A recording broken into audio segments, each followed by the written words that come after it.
Good morning, everyone. Well, new times, new measures. My name is Dr. Julia Krepton-Hillhaga. I am a professor here at CSU, teaching a lot of wonderful students who are joining us as I speak. And ladies, I've read fantastic things about you, and I would love you to speak for yourself. Welcome, welcome back, our CSU alums. Thank you for making us proud.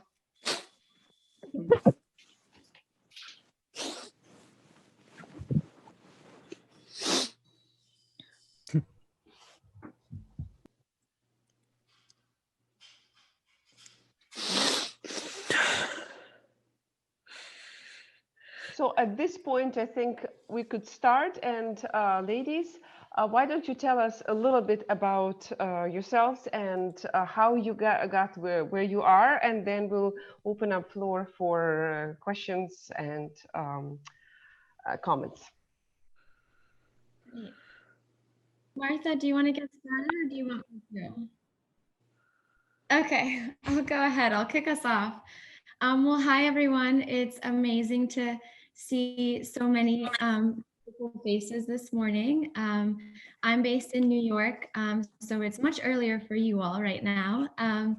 But I'm very excited to share a little bit about my story. So I'll start kind of with a bit of a narrative from the very beginning. So I am originally from Colombia, South America. I moved to the United States when I was around 8-9 years old. And it was that kind of exploring of multiple identities and going between Colorado and Colombia when I was younger, and seeing the inequalities that exist in Colombia and how it's exacerbated due to different systems of power, and also seeing it here in Colorado, that kind of, or in the United States, that inspired me at an early age to think about ways that I could create change, both at the local level, at the national level, at the community level. So I was young and observing these types of differences and inequalities. And so at a young age, dedicated my at least part of my time or vacations or schooling to doing some sort of community service work. And then it was at CSU where I was able to kind of adapt a framework that allowed me to talk about the issues I was seeing a little bit more. So at CSU, I was obviously a communication studies major and a double minor in ethnic studies and women's studies. I was, heavily involved with different initiatives on campus, social justice initiatives, leadership programs, traveled a lot while at CSU. And was able to do some service learning trips and develop leadership in that way, and was really involved with relationships on professors in the communications department and other departments that really helped me kind of refine my worldview. And so after CSU, I worked at Global Green Grants Fund, which is based in Boulder, for a few months. And then I moved back to Colombia for about a year. I knew I wanted to live there for an extended period of time again. And so I did World Teach, where I taught English on the coast of Colombia. And it was there that I was able to really see firsthand some of the issues affecting under-resourced communities in the Global South. And I took that year to also really decide what I wanted to do next in my career. And I knew that for a career in international development, which is what I'm currently doing, I needed a master's degree. So I took that year to work, but also apply to different master's degrees and kind of explore what that looked like. As I was doing that, I finished my year in Colombia, and then I moved to DC for about 8 months, and I did a few internships and different programs at the Smithsonian Institute, at Asian American Lead, and had multiple kind of jobs, and then decided to move to New York City to do my master's in international development, humanitarian assistance, with a focus on women's studies. So you can see the undercurrent thread of women's studies and gender equality. both at CSU and at NYU. And it was at NYU here in New York that I developed a skills building curriculum for adolescent girls in post-conflict settings that then propelled me to work at the United Nations at UN Women under the Peace Building Department for a while. And then I worked at a policy institute called the Women's Environment and Development Organization, where I worked in the advocacy policy space within the UN and in parallel to the UN to ensure women's development level. I did that for about 2.5 years and then moved to Global Girls Glow, which is a girls empowerment global organization that works to create socio-emotional development programs for adolescent girls around the world. So tying it back to the education aspect. And I was the director of the Her Story program there for about 2 years. And currently I shifted gears and moved to a foundation that is called With My Own Two Hands. And we work in East Africa to provide access to clean water, sustainable farming, and educational opportunities alongside communities in the region, primarily in Kenya. And so as the director of programs and advancement here at the foundation, I really oversee the programming aspects that are happening in East Africa, and then work alongside donors and the board and leadership, executive leadership, to mold and shape the vision of the foundation and scale the work in East Africa and hopefully one day around the world. So a lot of program management and people management. And yeah, I love what I do. I've been lucky that I've been able to dedicate my career to something that I'm really passionate about. And I, travel often, obviously not this year because of everything going on around the world with the pandemic, but it's a dynamic career, dynamic work. Like I said, I'm based in New York, in Brooklyn, live with my partner, and yeah, enjoy the outdoors on my free time and all sorts of fun things. But I'll leave it at that. I know that was kind of a lot, but a little summary for you all to get us started.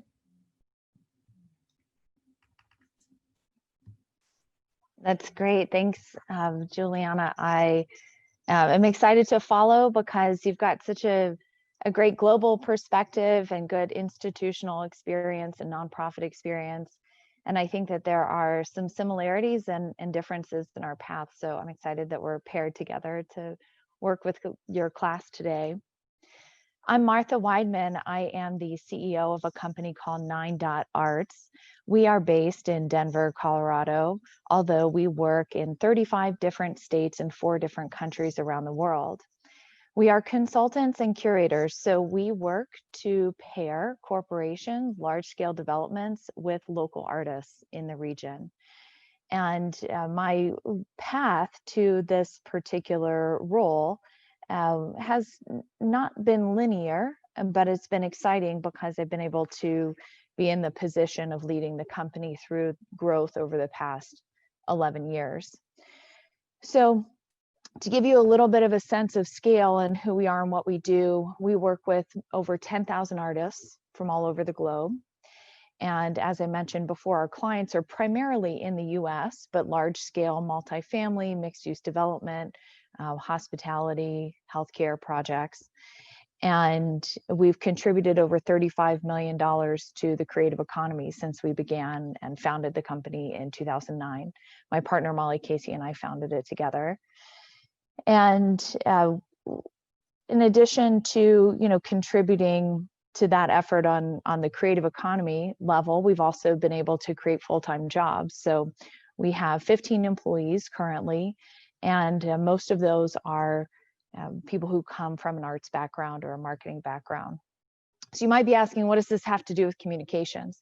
Well, I am a communications major. So I went to CSU and I have a dual degree, one in communications. So I have a BA in communications and a BFA in fine arts. And one of the things that can be a bit challenging in the world of fine arts is that a lot of people feel like it's maybe not so accessible, not so approachable. And the thing that has been quite useful with a communications degree is to be able to explain relatively complex ideas and distill them down and find ways for people to connect with things on a human level. So speaking the language not only of artists, but also of, executives, and then also having to learn the language of business. In the world of business, you're learning to write contracts, you're negotiating, and of course, there's a heavy layer of finance that comes into that as well. But all of those things have really been, for me, learned and self-taught. And so the communications platform has been a great way to enter the world of business, to be able to understand and connect multiple different viewpoints and perspectives over the years. So prior to coming to CSU, I was born and raised on the Gulf Coast of Alabama, so right by the Gulf of Mexico. And I left my hometown, moved to Colorado to CSU. And when I first moved to Colorado, people actually had a hard time understanding me because my accent was so thick. If you're familiar with the movie Forrest Gump, this is like how I explain to everyone where I'm from. I'm from right next door to where Bubba Gump is from. So transitioning into being able to communicate with people in a way that they could understand clearly, and then also being able to understand different perspectives and how other groups of people and people around the world like to communicate was a great learning experience at CSU. So through my work at CSU, graduated there and really went through a number of different positions before founding the company here at 9.Arts. I've worked as a writer and a critic. So I've been an art critic for a few different magazines. I've cataloged private collections. I've been an aerobics instructor, a gallery manager, and really a number of different roles to figure out what was the path that I wanted to pursue.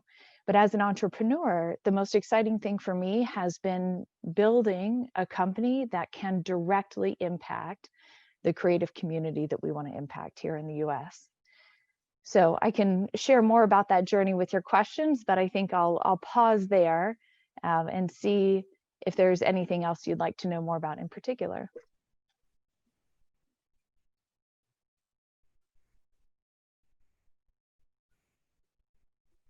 Martha, while we wait, I couldn't agree more about the ability to understand different perspectives from the communications lens. I think that's what was one of my biggest takeaways from degree as well.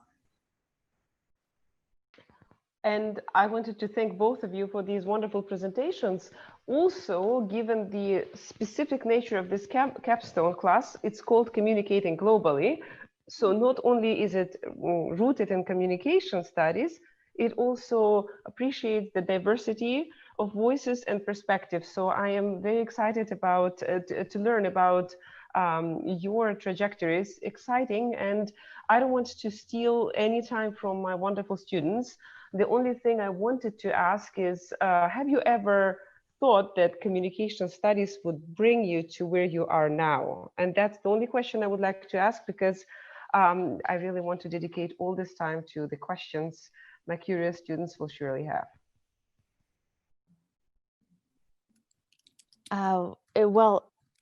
So for me, the answer is no. I did not realize when I was in college at CSU that I was going to start a company and grow a business. That was not necessarily what I anticipated, but after learning more about abilities and seeing opportunities and seeing ways to connect people, then it really became a great choice at a certain point. So it was not what I anticipated, but communications has been an amazing tool to be able to grow those skills and abilities in ways that, at least for me, were unexpected.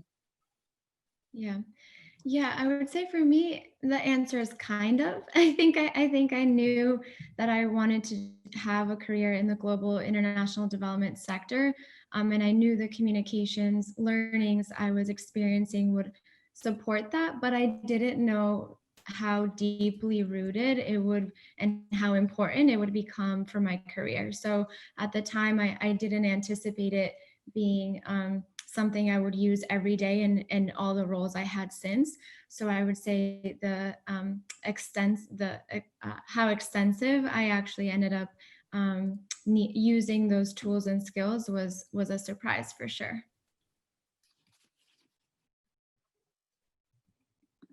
I see a question. Should I just jump in? Okay, I'm gonna take that as a yes. So one question that came in was, what gave you the idea for your business? Oh, look at these great questions. When did you start applying and looking for jobs senior year? Okay, good. So many good questions. All right, I'll give a stab at the first one, and then maybe Juliana, you can do the second. Does it sound good? Okay. All right, so what gave you the idea for your business? So one of the many jobs that I had after college, so after school, I had a number of different jobs, as I mentioned. And one of the jobs that I had was working at a firm called McGrath and Braun, which was at the time the most highly regarded art advisory firm in the region. They were about 35 years old as a firm at the time, and I got to work directly with the founders. And in working directly with the founders, I really learned from them how to run the business. There were a number of key aspects of it that I learned directly from the women who had founded it. They sold the company. So at the time that I was learning from them, I was in my early 20s and they were in their 70s. And they sold the business to a new owner. And unfortunately, the new owner wasn't capable of running it, and effectively, ran it. It was poorly managed, and any poorly managed business can operate for a period of time. However, if you get a poorly managed business and a recession, that really is hard to overcome. So in that first recession of 08-09, or the first recent recession that I went through with this business was the 08-09 recession. And during that one, the company, the management of that institution that I was in as an employee, that company went bankrupt.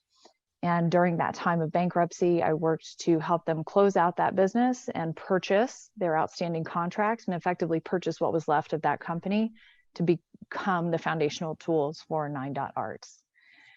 So,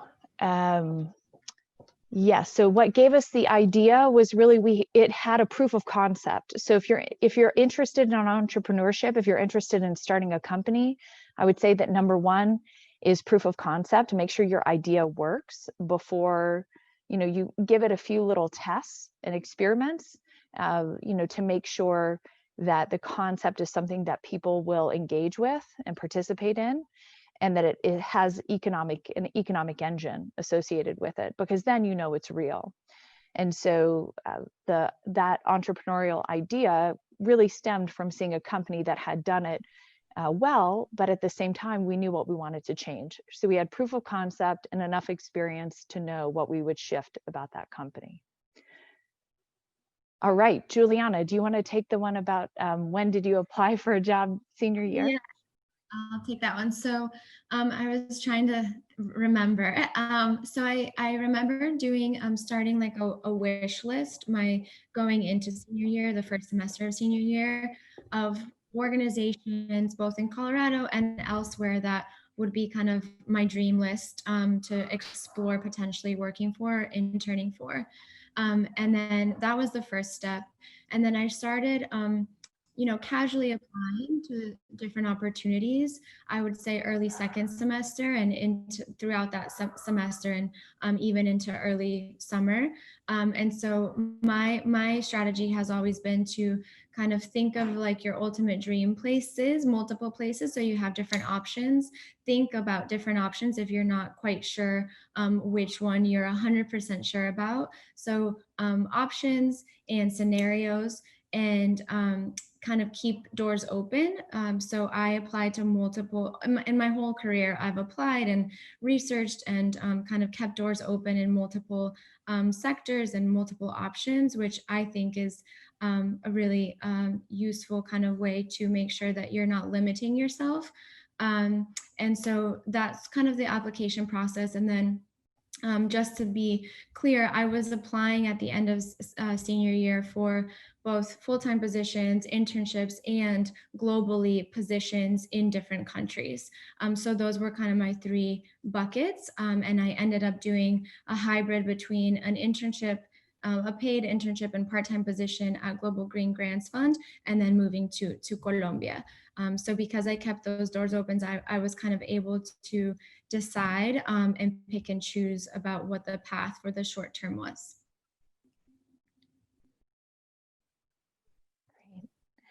So I think the next one that I see here is the question about from 8 Elizabeth.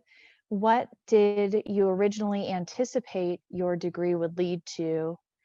And what were you originally planning on doing with it? Well, this is a question that I was asked a lot when I was getting an art degree. And not so much a communications degree. If I'm being honest, the communications degree was my backup plan. And I realized that the thing that seemed like the best fit for my skill set at the time when graduating was working in a gallery. And the reason that I thought this was the best opportunity at the time was because I could take a art knowledge and then, you know, help apply it with communication strategy in a small company like a gallery. So I actually went to one of my professors who was well connected in the gallery environment and asked if she had any ideas of who I should speak with. And she connected me to a CSU grad, an alum who was about 5 years my senior, named Eric Shoemake, and introduced me to him and said, you know, why don't you meet with Eric and he can give you the lay of the land on what's out there. And so I actually used my CSU network. I went to one of my professors and asked, you know, how can I get into this world? And she connected me with an alum, and the alum, Eric Shoemake, gave me a tour around Denver and introduced me to all of the major gallery owners in town. And that was really, I would say, one of the most influential moments in terms of supporting my career, because the job I was looking for was very hard to come by. And what's really funny is that the place that I really wanted to work is a place called Robichon Gallery. They're one of the most prestigious, kind of well-known Denver galleries. They've been around for maybe 35 years. They did not give me the job. And now I buy more art from them than anyone else. So I think keep their gallery alive, which is great. It like all kind of comes back around. I ended up working for a woman named Bobby Walker with a gallery called Walker Fine Art, and the job that she gave me. So I interviewed with her. She didn't have any full-time positions available. I took an hourly job with her. I was paid $10 an hour. And keep in mind, I had 4 or 5 other jobs at the same time so that I could make this work. So again, I was doing writing, cataloging. I mean, it was a smattering of gig positions. And the role at Bobby Walker's gallery was, I mean, I was coming in and starting on the ground floor. I was a grunt. I would mop the floors. I would manage events. You know, I was painting walls and spackling for the exhibitions. But as part of that entire process, I got to know the ins and outs of the industry really well. I learned how to read a profit and loss statement. I learned how to read a balance sheet. I learned more about the artists and who they were and what they did, because I would actually help them with the installation. I was physically supporting them with the labor of the installation. And through that, I learned a lot about the stories of where the artists were working and how their work was made. And as I started managing particular events at the gallery, there was one event that I managed, and it was, and again, I would do the evening events because it was a way to make some extra money. And evening events we found were a profitable, a lucrative method of revenue to keep the gallery open. So we would have events, and we had an event for, it was a fundraiser for the person who was running for governor of Mississippi named Haley Barbour. And when Haley Barbour was there for his fundraiser, there were a number of different people. So they'd rented out the gallery. There were a number of different people who would come in for the evening. And one of the groups that had come in for the evening was a couple. And this couple had a home in Galveston, Texas, is the small island. And I explained to them a bit about the sculpture that they were interested in. They said, oh, we love this work. And I started telling them the story of the sculpture. It's by a woman named Phoebe Knapp. She's a sculptor who lives in Montana, but she has connections on the northwest coast of the US, and actually had connections to someone who worked in the Forest Service and had access to a cache of wood from the El Camino Royale. This was a 300-year-old cache of walnut. And so these are historic, gorgeous trees that had been chopped down to create the El Camino Royale that was used when, you know, Spanish settlers were coming up the coast.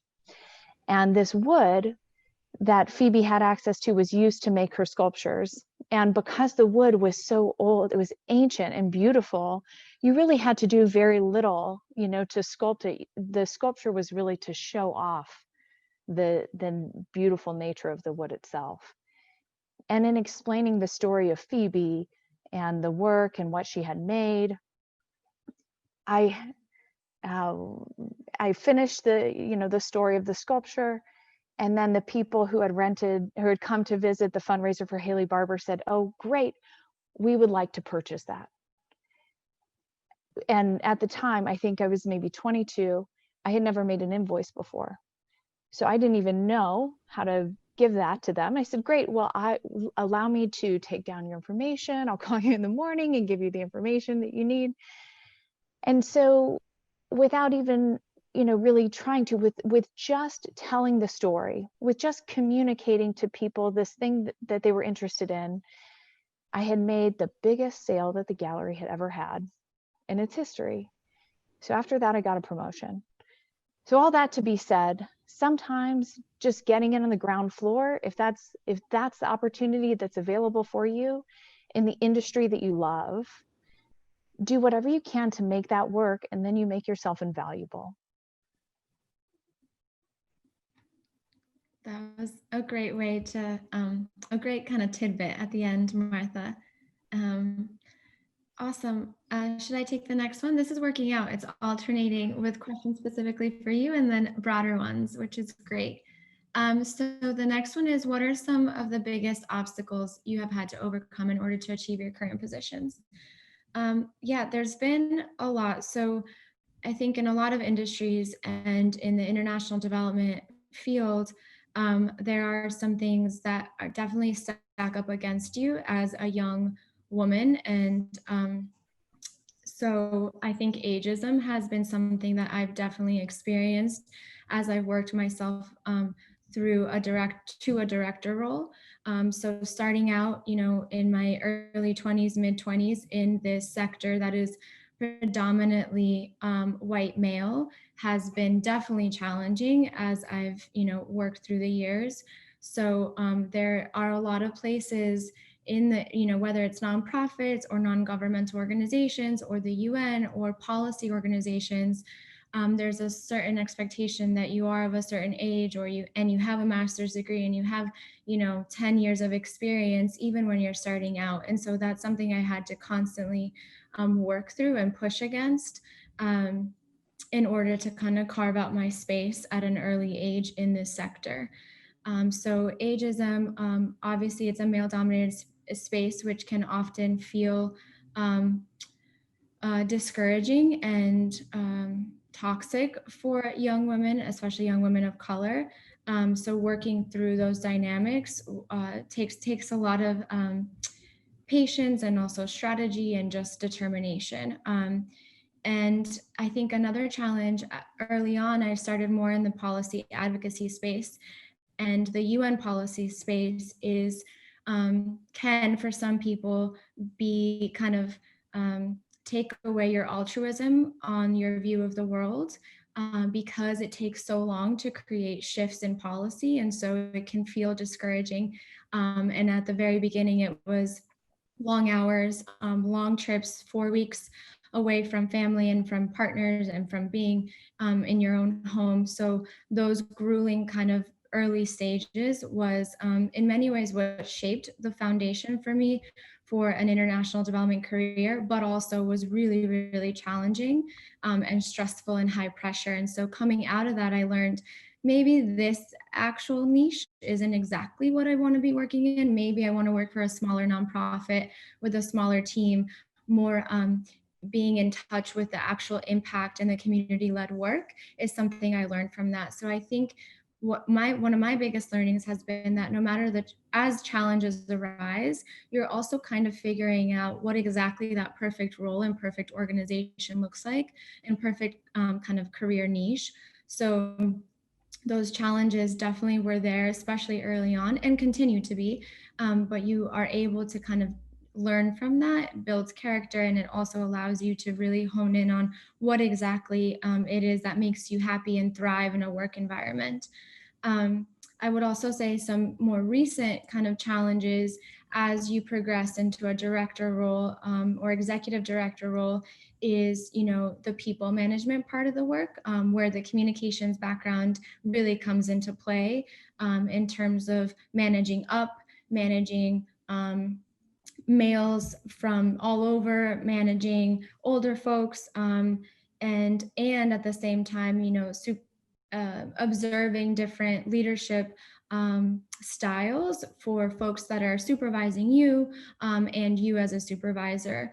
And so, there's been many times earlier in my career where the person I was reporting to maybe was not the best example of good leadership. And that's a challenge in and of itself. But I think learning about leadership development as you go in your career is also really important because it makes you better as a manager when you get to the place in your career where you're managing small groups or teams and you kind of pick and choose what you liked about different supervisors or leaders, and you bring your own value and experience in that and really are able to kind of create your own style of leadership, which I think is really important. So learning from the challenges, I think, has been really beneficial for me.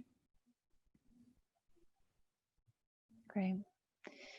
So I think I'll answer a little bit of that, the obstacles and what have you had to overcome, and then also lead into the next question about finding a place that fits and your eureka moment.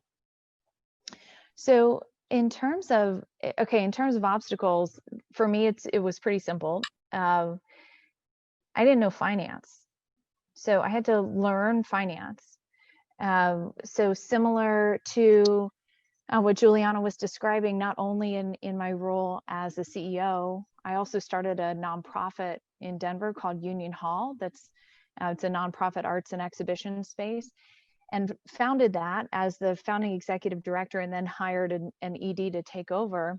And one of the things that I did not learn in school, did not learn this in art school, I did not learn in communication school, was how to read a profit and loss statement, how to read a balance sheet, and how to understand some of the basic principles of finance that you can use to leverage your growth. So is that the role of, what you should learn in your communications degree? I don't think so, because you may or may not need it. But for me, that was a big obstacle, was learning how to speak the language of finance and accounting, because that's pretty central to running any organization, is understanding how the money flows through it. Even if it's a nonprofit, you've got to understand your income sources, where they come from, and what your expenses are. So some basic financial knowledge was something that I had to learn. And I found the best way to learn some basic financial information was in real-time scenarios. So, use financial information in projects that impact you directly. Use real-world case studies or real-world examples of what you're doing as you build your budgets and as you're, acting those out. Because when you are using finance to understand things that you're doing yourself, at least for me, that was the most meaningful way to learn the number side of the world that's going to be important for you no matter what. And in terms of finding a place that fits, well, when you found a company and you build it, it tends to take on a lot of the persona of the founder. So I think for me, it's more about how to find the right staff and team, right? So I'm always thinking of how do we hire to fill deficits that we might have on our current team, and also hire to a culture match. And we have different tools for approaching that, but in terms of finding a place that fits for us or finding people that fit, for us, it's really about that process of interviewing and hiring and onboarding. So when we go out to hire, we have, a few key differentiators that we have actually changed over the years to make our hiring practice more inclusive. You touch usually 3 or 4 different people in the company during the interview process, so you get to hear different perspectives. And our final interview is a group interview. So everyone in the company has a say when we bring a new person onto the team. And so I think that's an important point, that everyone feels like they're a part of the decision. And then as the person coming in, you can determine if it feels like the right place for you. And was there a eureka moment? To me, I definitely had some struggles in my mid-20s trying to figure out, what am I going to do that's going to make a meaningful impact in this world? How am I going to help society? What am I doing that's bringing in value to our community? And I thought about that for a while and really landed kind of back where I was in that moment, that the work that I was doing in art with this background in communications to tell, narratives of companies through partnerships with local artists, that was something not only that was fulfilling for me personally, but it was something that I was good at, and it was something that I could grow, and it was something that, when done well, brings a great amount of value to the creative community. So that was kind of a eureka moment for me, was realizing that the things that the realms that I was talented in could actually make a meaningful financial impact for creative people. Wonderful. Wait, I can share a little bit. This will be a quick response. So any other success stories from peers with similar degrees? I was thinking about that, and yeah, I agree with what your comment in addition to that question is, in terms of talking to other folks with communication degrees, and they all have very different career paths and current roles, which is something I've also found. Take both Martha and I, sharing very different career paths, but also some commonalities in there. And I think that's what I've found when I'm, touching base with friends who graduated with me, or current students in communication studies, and students from other universities. I think some of my friends from the communication studies department ended up going into teaching, and are now teachers at different schools around the world, around the country. Some have gone into policy with, second degrees, but communications kind of stirred that and inspired that. A lot of friends that went into the business sector, either because they had a business minor, or ended up getting a business degree, or just, ended up working in a different, in a for-profit sector. Some have, kind of had similar paths to mine in terms of working at nonprofits, or owning their own and running their own nonprofits and organizations. And then I've seen a lot of parallels with folks getting into the tech industry and tech startups. I think also Denver has become a hub for that, so it makes sense, and the West Coast in general. But those are all the different kind of sectors I've seen folks go into after communication studies.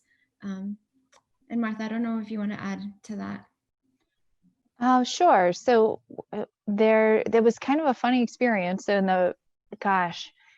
the time before COVID, when we used to interview for projects in person, our firm interviewed to do the public art master plan for the National Western Center at CSU Spur campus, which is down at the I-70, I-25 interchange.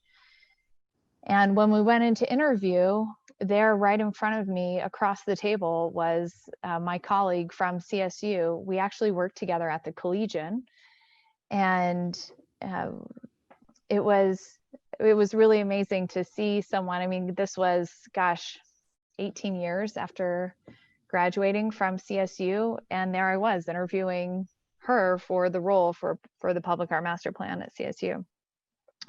So, you know, you never know where people from communications are necessarily going to land, but her role was through CSU and following those channels. So now she's doing marketing, communications, PR for the whole new campus down at CSU Spur. So, you know, it was a funny way to kind of cross paths again. So you never know when or where you're going to find a communications major, but we do end up in a number of different places, from, you know, large institutions to, you know, smaller businesses.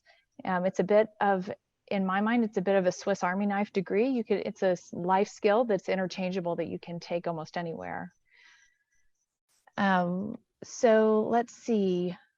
Is there a piece of advice that you would give yourself as a senior in college with the knowledge that you have now? Pay off your credit cards, save your money for a down payment, buy real estate. Nice.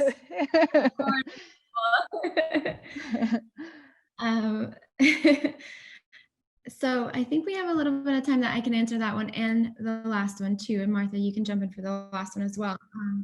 So a piece of advice, I mean, I think, Martha, what you were mentioning around the importance of knowing finance and budgeting is something, you know, I've really experienced as well.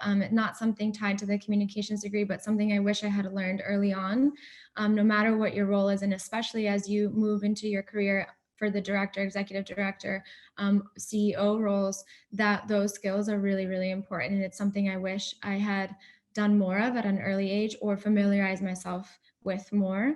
And then my other pieces of advice would be to travel as much as you can. If you can, prioritize traveling and different experiences and meeting folks from different places around the world. I mean, that to me has been invaluable. And I would say also, you know, try to create space for work-life balance no matter where you go. I think it's an important way for sustainably being successful for the long term in your career. So that would be my third kind of tidbit. And then the last question around what would you say has been the key to your success? Great question. I was thinking about it. There's a few things I want to just share. I think building relationships, keeping and maintaining relationships is huge. So I think Martha mentioned this too, but I'm still really close with professors at CSU in the communications department, ethnic studies department, women's studies department.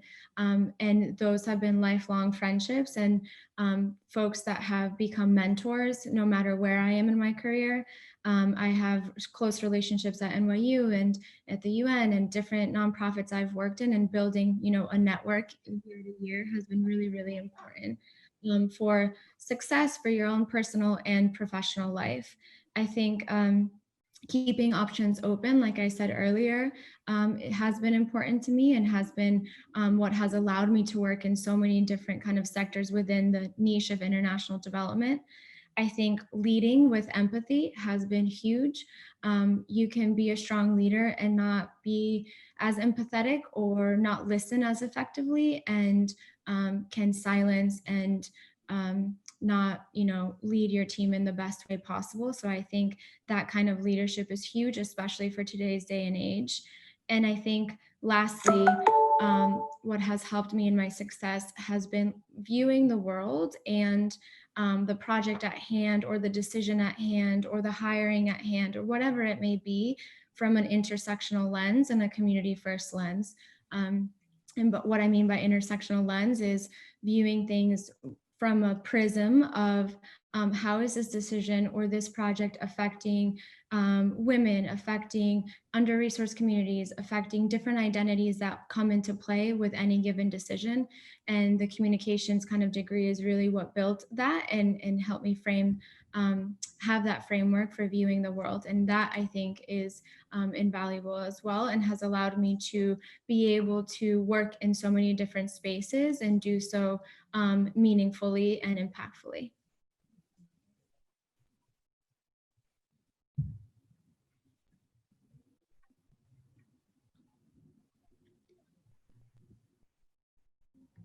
I think those are the rest of the questions. Martha, unless you want to jump into that question, or it sounds like Julia, you're back on to wrap us up.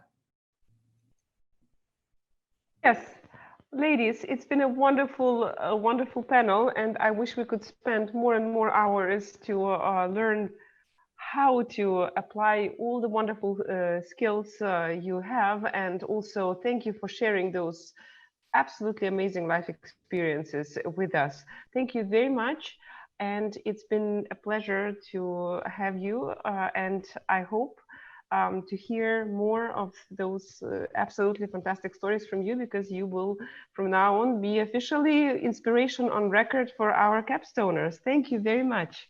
It's been wonderful. Thank you. Thank you. All so much, and good luck to all of you students. I'm sure you will do great in whatever you decide to do. It's been such a nice way to start the morning. Thank you. Thanks for having me, Julia. I did want to share, if anyone's interested, we have a paid internship program that I'd be happy to share out with your students. And I also have a podcast just recently recorded, and that gives tips if any of you are interested in entrepreneurship or learning more about that. It gives some tips on how to found and grow a business and some of the principles to keep in mind while you're doing so. So I'd be happy to share that with you all. Wonderful. Thank you very much. I would love that. And we are meeting, everyone in my class, we are meeting in our usual time, usual MS Teams, just in a couple of minutes. So I'll follow up on this and share this information. Martha, thank you in advance. Okay. We'll be All happy right. to. Thank you both. And congratulations on being in your capstone year. This is a really exciting time. They are amazing. You know, I change things and they are just faster than I do. I just thought about it, they already did it. So I'm super happy with this class, and I'm super happy that it all worked out today. Thank you. And Elizabeth Williams, thank you very much also for hosting and organizing and being always with your pristine work ethics. Thank you.